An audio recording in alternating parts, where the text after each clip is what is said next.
அரசியலாயிரம் நேயர்களுக்கு வாழ்த்துக்கள். திராவிட முன்னேற்ற கழகம் வந்து இன்றைக்கி ஒரு அறிக்கையை வெளியிட்டாங்க. அந்த அறிக்கையை பார்த்தோன்னா காங்கிரஸ்காரங்கள்லாம் கதி கலங்கி போயிட்டாங்க. இப்படி சொல்லுவாங்கன்னு நம்ம எதிர்பார்க்கலையே அப்படிங்கிற ஒரு விரக்தியில் அவங்க இருக்கிறாங்க அப்படிங்கிறது தான் பரவலாக செய்தி வருது. காரணம் வந்து காங்கிரஸ் தலையில் இடியை இறைக்கிறது போல் அந்த அறிக்கை இருக்கிறதோட மட்டும் இல்லாமல் தமிழகத்துடைய முதலமைச்சரும் திமுக கூட்டணி தலைவருமான அவர் வந்து நச்சுன்னு சொல்லிட்டாரு, இந்த ஆட்சியில் பங்குங்கிறது தான் கிடையாதுங்க, முடியாது அப்படிங்கிற மாதிரி ஸ்ட்ராங்காக பேசிட்டாரு. இப்படி பேசின பிறகு என்னதான் நடக்க போகுது? இந்த காங்கிரஸ் கூட்டணியில் வந்து ஒரு சிலர் வந்து நம்ம வந்து திமுக விட்டு வெளியே போகலாம் அப்படின்னு சொல்லிட்டு பேசிக்கிட்டு இருந்தாங்களா, அவங்கெல்லாம் என்ன செய்ய போகிறாங்க, என்ன முடிவாகும்? இப்படிலாம் இருக்கிற சூழ்நிலையில் திமுக காங்கிரஸ் கூட்டணி உறுதியாக தாங்க இருக்குது அப்படின்னு உடனடியாக செல்வ பெருந்தகை வந்து அறிவிக்க விட்டுருக்காரு. அப்படி காங்கிரஸ் வந்து வெளியிட்ட காங்கிரஸுடைய பதஷ்டத்துக்கு திமுக தலைவர் வெளியிட்ட அறிக்கை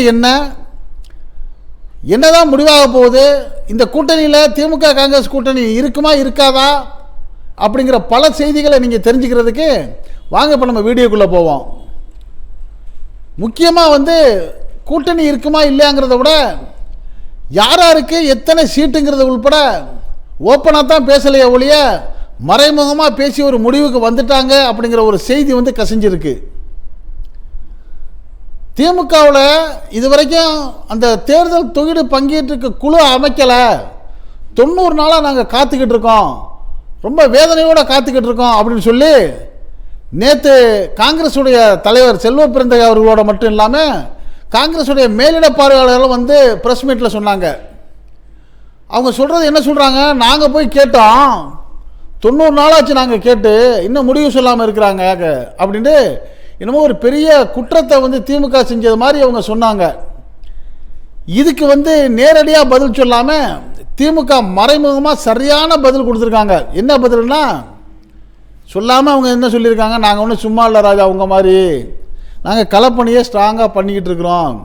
அங்கேங்க மாநாடுகள், கூட்டங்கள், ஒருங்கிணைப்பாளர் கூட்டம், மகளிர் கூட்டம், இளைஞரணி கூட்டம், பூத்து கமிட்டி கூட்டம், மக்கள் சந்திப்பு, நலத்திட்டங்கள்னு பல பேர் நாங்கள் எலெக்ஷனோட பார்த்துக்கிட்டே இருக்கோம். நீங்கள் சும்மா இருக்கிறீங்க, நீங்கள் சொல்லிக்கிட்டு இருக்கிறீங்க, நாங்கள் பார்த்துக்கிட்டே இருக்கோம் ராசா, நாங்கள் ஒன்றும் சும்மா இல்லை. நாங்கள் குழு அமைப்போம். எப்போ அமைப்போம்?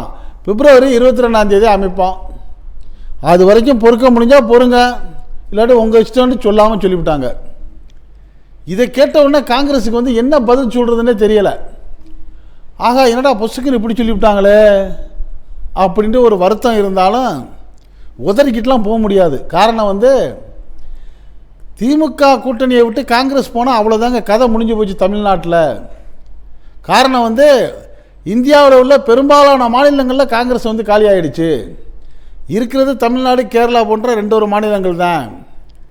அதையும் தமிழ்நாட்டில் வந்து எப்படியாவது திமுகவை வந்து திமுக கூட்டணியிலேருந்து காங்கிரஸை கலட்டிடுவோன்னு பேசிட்டு நினைக்கிறார். இந்த மாணிக்கம் தாக்கூர், பிரவீன் சக்கரவர்த்தி போன்றவங்கெல்லாம் எப்படியாச்சும் இந்த காங்கிரஸை வந்து கூட்டணியை விட்டு முறிச்சிடுவோன்னு முயற்சி பண்ணுறாங்க. ஆனால் பெரும்பாலான காங்கிரஸ்காரங்க என்ன பண்ணுறாங்க, அதாவது தமிழ்நாட்டில் உள்ள தலைவர் செல்வ பெருந்தகையாக இருக்கட்டும், ராகுல் காந்தி அவர்களாக இருக்கட்டும், அந்த தேசிய தலைவராக இருக்காங்கள்ல மல்லிகார்ஜுன கார்கே அவராக இருக்கட்டும், எல்லாரும் என்ன விரும்புகிறாங்கன்னா திமுகவோட தான் கூட்டணி இருக்கணும், அது முடிவாக விரும்புகிறாங்க. அதனால் வந்து இந்த 2-3 பேர்னால ஒன்றும் செய்ய முடியலை.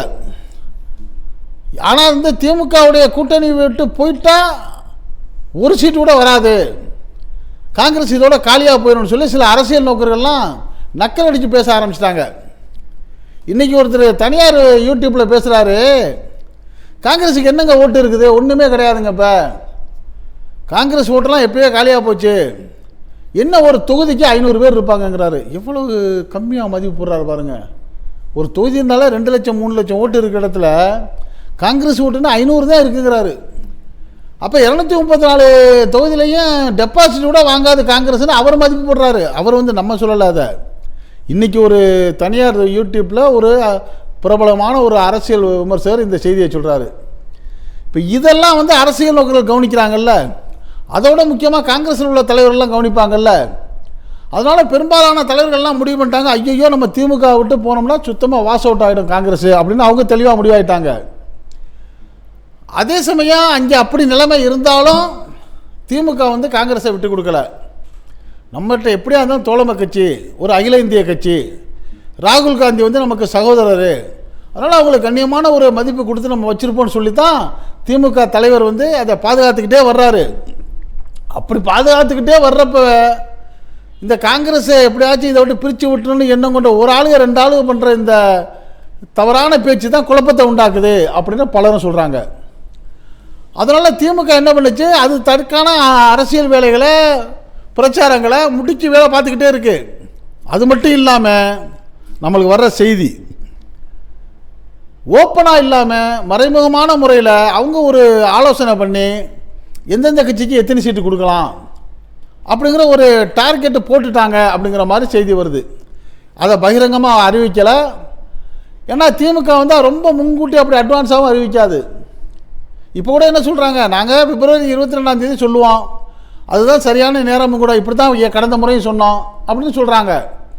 ஆனால் அதுக்கு முன்னாடியே அவங்க என்ன பண்ணிட்டாங்க, ஓரளவு கணிச்சு வச்சுருக்கிறாங்க. அதை இப்போ அவங்க வெளியிட மாட்டாங்க, கூடிய சீக்கிரம் வெளியிடுவாங்க. இதுக்கு உடன்பட்டவங்கள வச்சுக்கிடுவாங்க, உடன்படாமல் யாராச்சும் முறுக்கிட்டு போனால் போயிட்டு போகிறாங்கங்கிற முடிவுக்கு வந்துட்டாங்கங்கிற மாதிரி செய்தி வருது. அப்படி கசிஞ்சு வந்த அந்த உத்தேச பட்டியலை இப்போ நம்ம சொல்கிறோம். திமுக கூட்டணியில் யார் யாருக்கு எத்தனை சீட்டு கொடுக்கலான்னு சொல்லி திமுக தலைமை முக்கியமான தலைவர் நிர்வாகிகளோடு சேர்ந்து ஒரு லிஸ்ட்டு போட்டு வச்சுருக்கிறாங்க. அந்த லிஸ்ட்டு படி 234 சீட்டில் 167 இடங்களில் திமுக அவங்க கட்சிக்காரங்களை அவங்களுடைய சொந்த உதயசூரியன் சின்னத்தில் நிறுத்துறதா ஒரு திட்டம் போட்டிருக்காங்க. ஏற்கனவே காங்கிரஸுக்கு 25 சீட்டு கொடுத்தோம், இப்போ 2 சீட்டை சேர்த்து கொடுப்போம் ஏன்னா கூட கேட்குறாங்கல்ல. அவங்க காங்கிரஸ் 40-50 கேட்குறாங்க, கேட்குறது எது வேணாலும் கேட்கலாம், யார்கிட்ட கேட்குறாங்க, நம்மகிட்ட தானே கேட்குறாங்க. ஆனால் கொடுக்க முடிஞ்சது 25 தான், இருந்தாலும் 2 சேர்த்து கொடுப்போம் 27. இப்போ இவங்களுக்கு 2 கூட்டி கொடுக்குறப்ப பழைய எல்லா மற்ற கூட்டணி கட்சிகளும் எங்களுக்கு சேர்த்து கொடுங்கிறாங்க. ஆனால் எல்லாரும் ரெட்டை இலக்கங்கிறாங்க, அந்த அளவுக்குலாம் கொடுக்க இடம் இல்லை.